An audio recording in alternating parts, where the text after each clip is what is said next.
Duterte is not as good as how his supporters describe him to be. But he is also not as bad as how his detractors want him to be or describe him to be. The point is, Mr. President, we can go back and forth about history, but the wheels of justice is moving, whether here in the country or in the ICC. Having said that, I know three things. One, you are presumed innocent until you're proven guilty. And all human rights activists will say yung humanitarian treatment. But my point is this, it is not against the tenets of human rights to allow any person, especially a former president of the country, to be under house arrest, especially in the condition of President Duterte, who is 80 years old. Well, at least when he was brought there, he was mentally strong. I don't really know how he is now.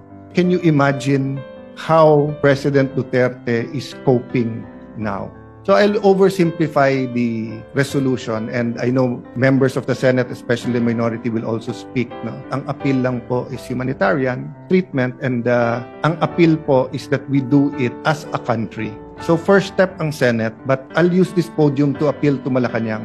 Might disagree very much with the Dutertes now, with all his children or most of his children, with some of his grandchildren, with people who claim to be Duterte diehard supporters. But again, balik tayo sa humanitarian. Pag tinakpan natin yung pangalan o yung mukha niya at ganun yung sitwasyon, tutulong ba tayo o hindi? And again, hindi ko po binababa yung temperature. Human rights is important. All these issues should be threshed out, and it will be threshed out in the ICC. So, but one thing we don't want to do, no, is to see former president suffer as if it is a punishment when he has not been convicted. So, Mr. President, this is not only for him, but it is for us as a nation. I cannot imagine what the country will do if something, I don't want to say it, but if something happens with him in the detention center at wala man tayong ginawa. So, I'd like to thank you, Mr. President, the Majority Leader. I'd like to thank our colleagues that we took this up today, but I'd like to appeal to the palace na pag-aralan din nila.